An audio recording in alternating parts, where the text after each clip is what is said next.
Alright, my pals. Hope yous are all good. I'm just kicking back, and I thought I would come on and do a vid while it's quiet. My wee boy's away to M&D's, so go to gaff to myself.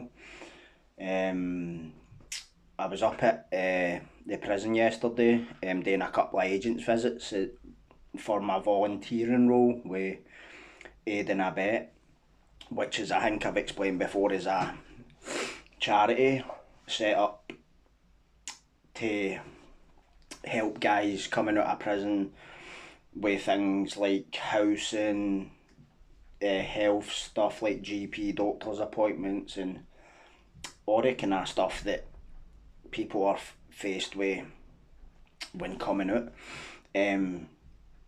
Because obviously I had experience with it myself, and so it's what they call lived experience. But it was a good wee day out, man. It's always a good laugh with Big Kev, man. So it is. Don't mean be laughing there, no. I mean, like, it's just weird going to. Obviously, shots is. For I was in shots, it's been completely demolished and rebuilt.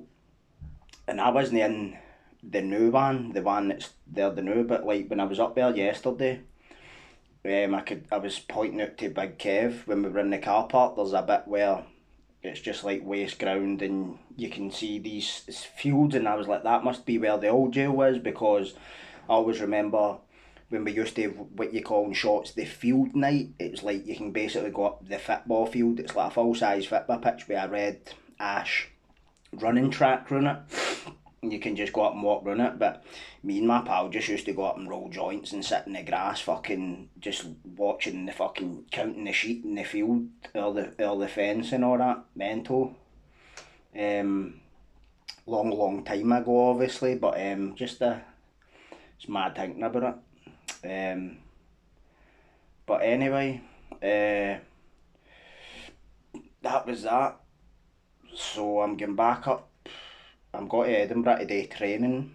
I think it's trauma training, because there's a lot of kind of trauma. I think they're going with there's a lot of these places going with what they call a trauma informed approach, right? And an example of that would be like how, if you look at the backgrounds of a lot of offenders, I don't really think it matters what country you're in.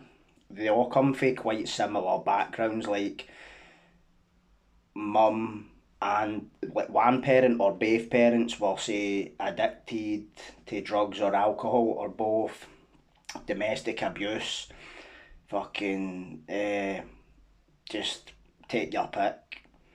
Not a lot of stability in the household.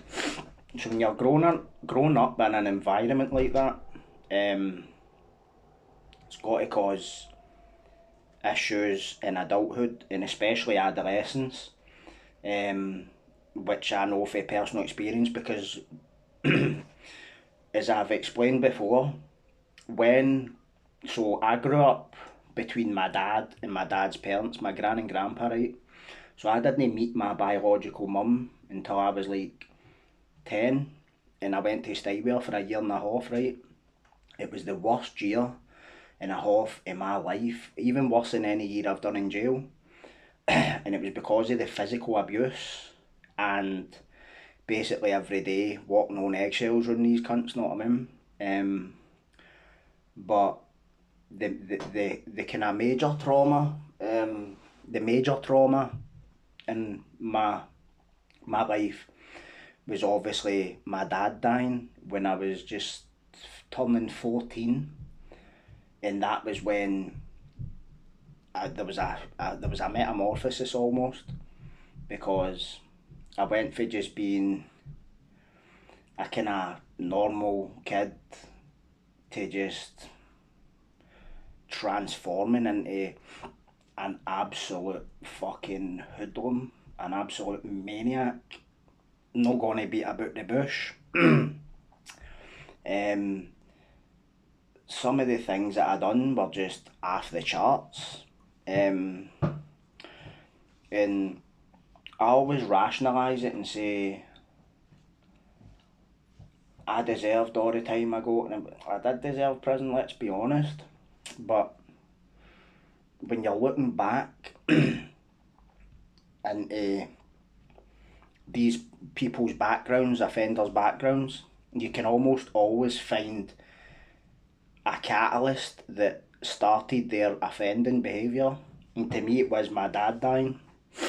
And I'm not saying, oh, poor me.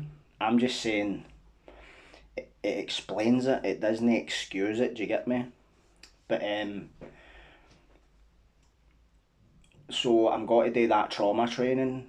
I think it's the end of the month up in Edinburgh. So no doubt hear about it on here. But anyway, see what I was going to talk about today was my experiences of Polmont Young Offenders Institution. And the reason that I wanted to talk about it today was because I seen that some young boy has died there. And if I remember rightly, I think he took his own life. And the amount of deaths, right, seeing bigger countries, right, like say America, deaths are nothing new, whether it be murder, suicide, whatever. But for Scotland to have so many deaths in custody in the span of time, say the past 5 years, off the charts. I seen some other young guy, 24, 25, was found dead in Low Moss prison a couple of weeks ago. Couple of days ago maybe. But Polmont Young Offenders, Low Moss is probably, when I was there, I went there when it first opened. It was without a shadow of a doubt the most violent prison that I was in. And I think I've explained before, or if I haven't, I might do a video on it. I was almost blinded in Low Moss fighting with 3 inmates. And when I was on top of one punching fuck at him, another one's punching fuck at me, and another one tried to stab me through the eyeball with a pen and just missed us, like just a millimetre south, and my eye would be popped out. I'd be sitting with a fucking eye patch or a or a black hole where my eye used to be, you know what I mean? But that's an adult prison, but for the most part it depends on who's in the prison, if you get me. But I also want to say that the staff in Low Moss are just...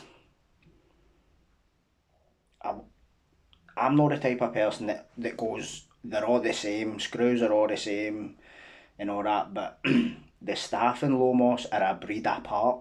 And what I mean by that is mentality and attitude towards the people that they keep in their custody.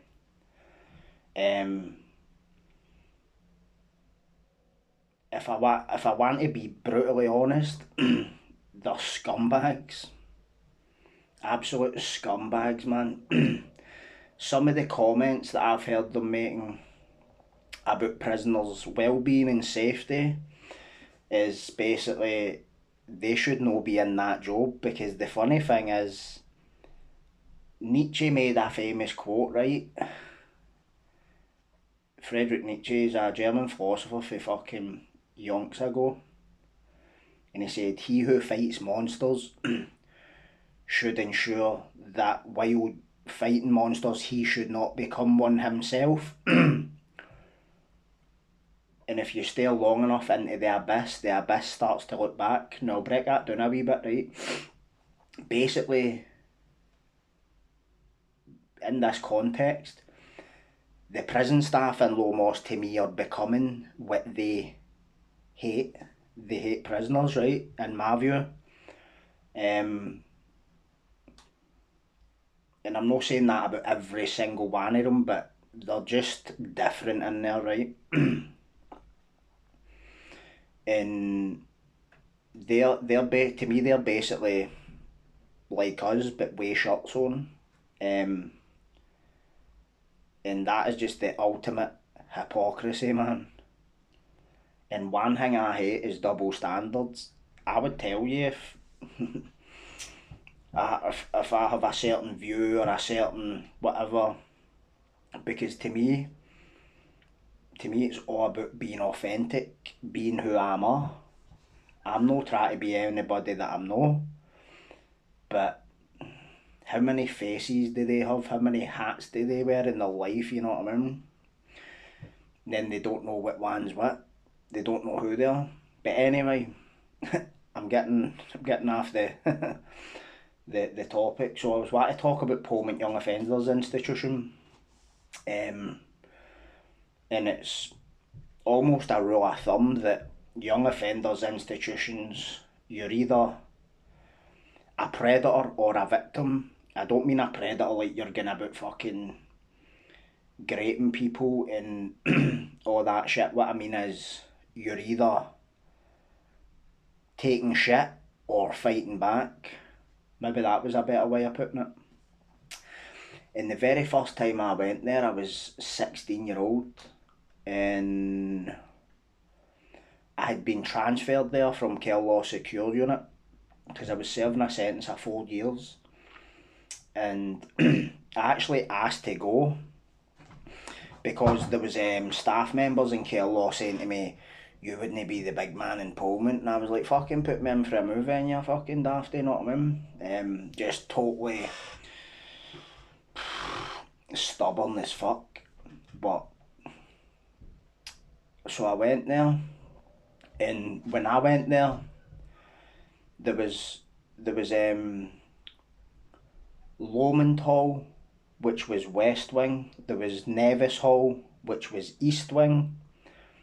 There was Cramond Hall, which was South Wing, and then there was Argyll Hall, which was North Wing, and then there was Spey Hall, which for some reason was also referred to as Alley Cally. I don't know where the fuck that came from, but the North Wing and Alley Cally were mere guys that were just doing a couple of months short sentences, whereas West Wing and East Wing were mere guys doing longer sentences. But when I went there, there was Beechwood, which was like out with the prison fence. So that was like where people went when they were getting home leaves or whatever. But I never even got a sniff in it, which is what it is, isn't it? The place that I get put was called Rannoch Hall. That was the under 18s. If you were under 18, you went here, but there was some vulnerable prisoners and that in here as well. I remember there was 3 boys for some affluent suburb in Edinburgh in this hall, and they had kicked a boy to death. And I remember it was pretty a high profile case at the time because these 3 boys were middle class and their parents were like fucking lawyers and all that shit, right? Civil servants, whatever you want to call it. And they got 4 years, and there was a big kick up because people were saying, see if they came for Postal, would they think they'd have got 4 years? No. And this is what we talk about, a 2-tier justice system, know what I mean? It's like, oh, you've got, your mum and dad have got a bit of pie, you've got a good life, so no, but I'll just give you 4 years even though you left a bootprint on a young boy's face and he's dead, do you know what I mean? Whereas if you came for Postal and your mum and dad were drug addicts, it's like, you've not got a shot in life anyway, I'll just give you a lifer, you know what I mean? Make it make sense. But they would have, to be honest, I'm not surprised they were in Rannoch Hall because they would have probably have been terrorised in any other hall they went to. So Rannoch Hall only had like, I think it was like 30, maybe 40 cells, and it was like an L shape, right? Whereas the other halls were either sections or like opened up like big long fucking landings like you see in the old prison films, you know what I mean? North Wing and Alley Cally were like that, but West Wing and East Wing weren't they? But when I went there, it was No so much in Rannoch Hall. Rannoch Hall, you seen a couple of fights, or I remember one time, this boy get brought in, right, and he just looked creepy. Just looked like a nonce. And he was doing 6 years, right, for him and his brother basically battered the shit out his like the brother's daughter, so it's his niece, and they got like 6 year each or something, and they came in our hall, man, and we obviously found out, didn't we? I remember about 4 or 5 days went in his cell during rec, and we were all just taking turns battering them, and there might be people watching this going, that's bullying, that's terrible. Well, I would say to you, kicking a young lassie out of a loft and she fractures her pelvis bone, if you go to prison for something like that, well, I say good enough for you, innit?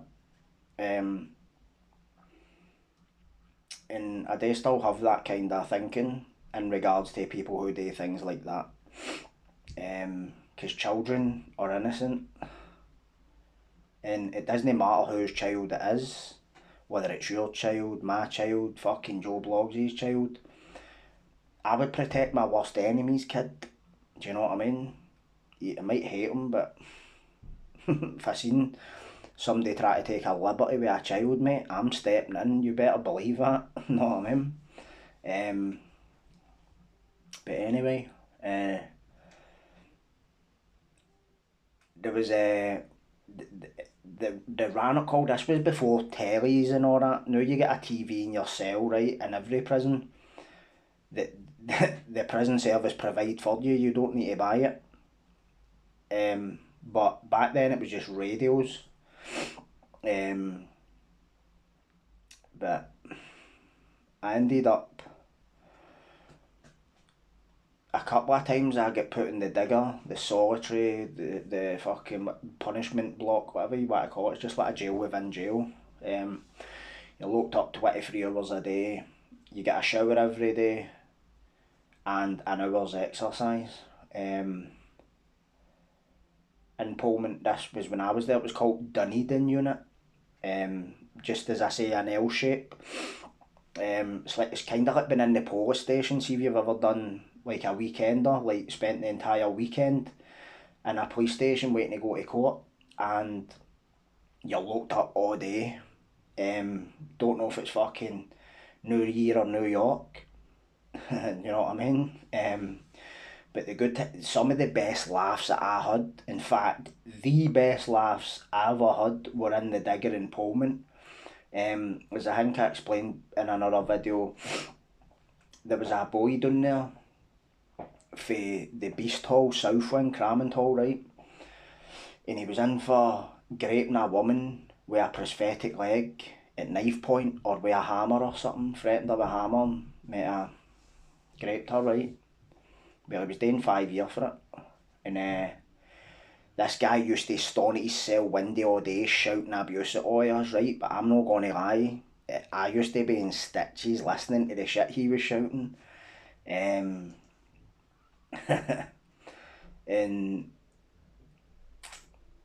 we were all just pure screaming abuse through the window one night. It was the summer, right?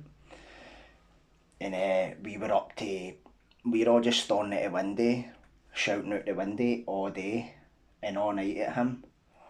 But he was getting it back better than we were getting him it. I mean, he was having it's like playing, you ever heard of 3-dimensional chess? He was playing fucking 6-dimensional chess. He's standing arguing with like 6 people, and every one of them who said something to him, he had something straight back.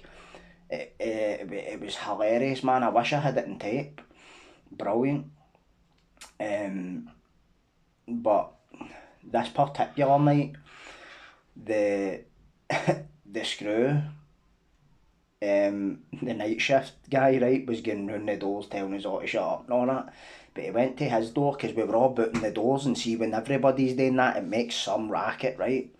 Kicking your big metal door, right, and everybody's doing it. It's just a pure racket. You can hear it everywhere in the jail, man.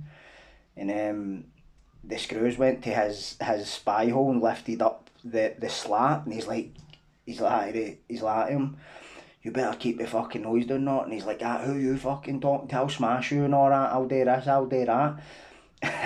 Screws like that right, aye. Put the flat back down, so we're all back up at the window screaming and shouting abuse at him, right?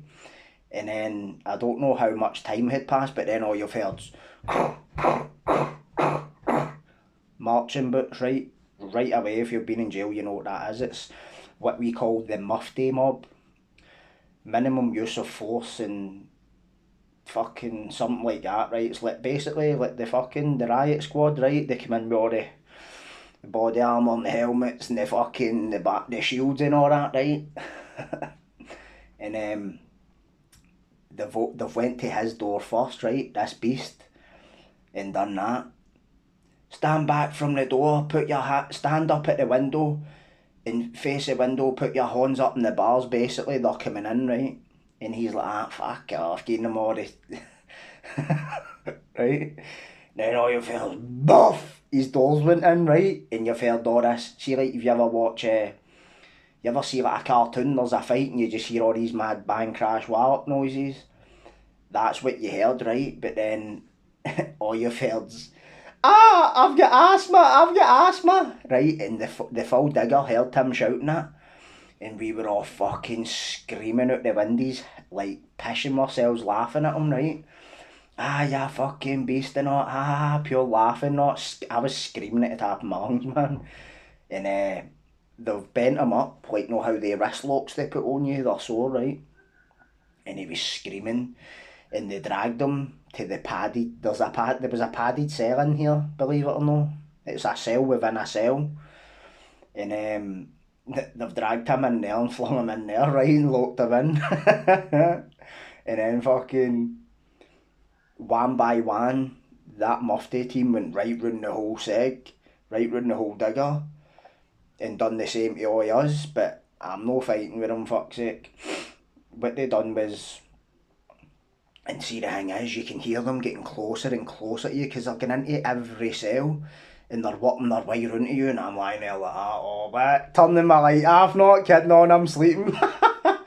And fucking, they've been like that. Put your hand, stand up and face the window and put your hands on the bars. I'm like that, right? And they've come running in and pinned us right up against the bar with the shields. Like, you better keep your fucking nose down tonight, right? I'm like that, right? Roger. But aye, what a laugh that was. But it's just mad how the best laughs you can have were in the worst part of the jail almost. But as I said, it's a very, very violent place, man, and see, if you're no mentally strong, it could be a living hell for you, which made me kind of want to do that video anyway, because obviously there's people up there taking their own lives, know what I mean, and that's somebody's kid. Imagine getting a phone call, your son or your, because I believe they've got females up there now, they never had that when I was there, because they've knocked it down and rebuilt it, which they've done with a lot of prisons in Scotland. But what also happens up there is a lot of people that they'll stand up at the window, and if they think you're weak, they'll try and shout at you at the window and get everybody to join in and all that, and just try and bully fuck at you. And by law, like, I mean, the unwritten prison rule, the best thing you could do, in my view, is figure out who's the source of this bullying and just get up and punch him out his trainers, man. And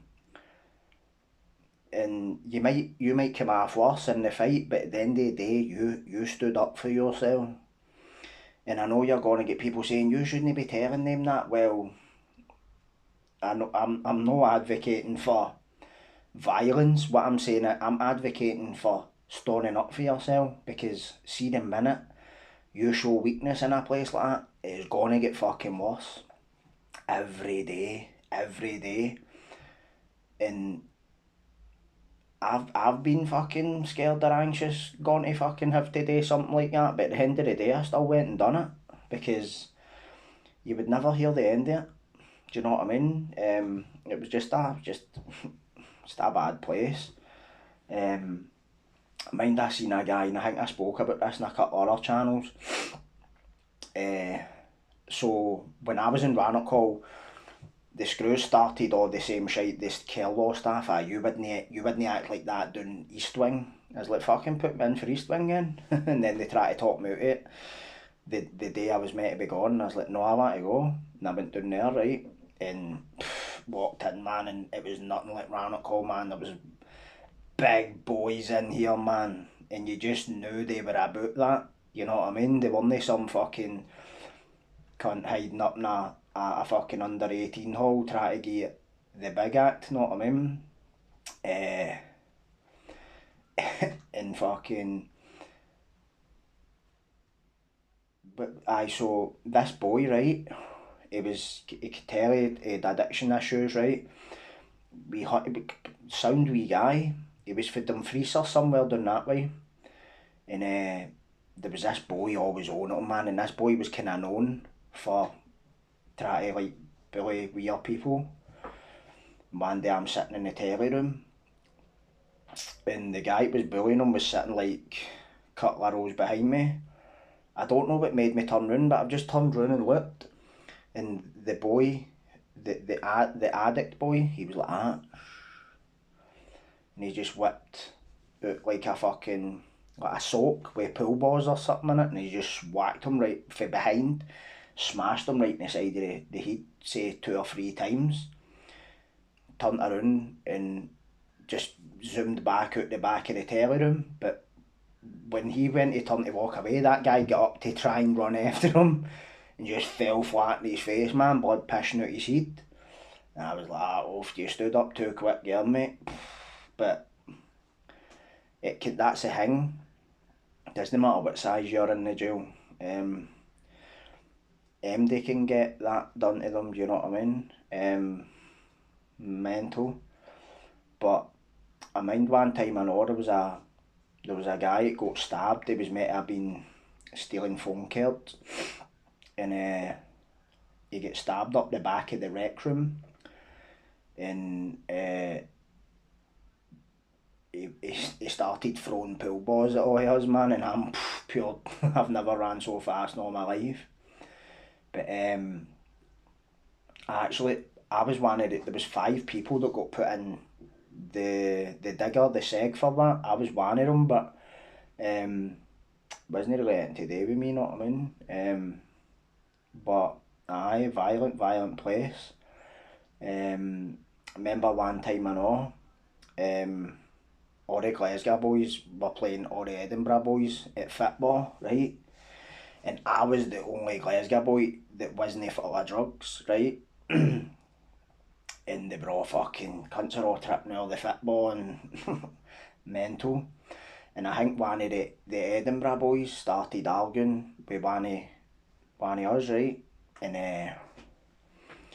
I think the two of them ended up getting in a cell after it and just having a pure dash, right? A pure fist fight, man.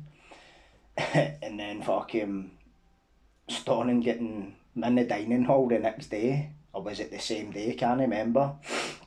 And the Glasgow boy that was getting his dinner, the boy he was fighting with was serving the dinner, right? So he's up getting his dinner, and as soon as he's walked on ahead of the line, see the guy who was serving him his dinner, who he was fighting with, he's pulled out a big fucking metal mop pole from behind the pantry, right, and in full view of the screws and everything, just went to fucking both this guy's head. But somebody gave him the heads up, man. There was fucking nearly a riot in this dining hall, man. And I'm like, fucking hell. Mental, mate. So this is the kind of environment we're talking about here. Know what I mean? You can imagine, would you want your son or your daughter getting in here, know what I mean? Fucking carnage, man. But I seen that there's meant to be this new legislation being passed in Scotland that something like if you're 16 or 17, you're not allowed to go to Polmont anymore. You're meant to go to a care setting, a care home, like a children's home. Don't really know how that's going to play out, but it's better, as I say, it's better, see when it's young people, you need to try and catch them early, because once that mentality and that behaviour sets in, like with myself, the way I ended up, there's only going to be, that's only going to lead to tragedy. You're going to end up doing serious, serious time if you don't get killed or die young beforehand. Do you get what I mean? So hopefully it's going to have a positive effect, because it doesn't sound like anything's changed in Polmont, to be honest. We've rebuilt it and we're doing brilliant. We've got pink coloured walls now to soothe the inmates. Like, fucking hell, is this it? Aye. The walls are pink, mate, it's gonna calm us down. Fuck off. Honestly, man, when you look at the rehabilitation narrative in Scotland, in the UK, there is absolute, it, it's a lot of shit. It's it's a sandcastle, that's what it is. Um, Probably the same in a lot of other places, you know what I mean? But we're going to change. We're not going to refer to them as inmates now. We're going to refer to them as service users. Like, aye, mate, that's going to make me feel better. And I'm not. Do you know what? I'm not going to come back to prison now because you called me a service user. You're not providing me a service, locking me up. That's big. Just, but as I say, hopefully there's got to be a positive impact with that new legislation. Do you know what I mean? Because it's no good when people are taking their own life in custody. Do you know what I mean? And I would put money on it. It's down to billion. I bet my balls on that, man. You know what I mean? Fuck's sake, better believe that. It's a horrible place. And I imagine it'd be scary, because I was there one time, and see if you're no, I had already been kind of, don't want to say primed for it, ready for it or anything, but I'd already been through them all before I even hit the prison system. So violence wasn't really anything new. Somebody calling me names wasn't anything new. Somebody wanted to battle me wasn't anything new. This wasn't new to me. It was just, I'm in an enclosed space now where I need to be on my toes. Fuck. Know what I mean? And the staff as well, when I was there, they had to watch the staff. A couple of times they tried to set me up to get fucking done in and all that. Know what I mean? Didn't happen, but it's not the point. The staff will get you done in there, never mind fucking the people that want to do you.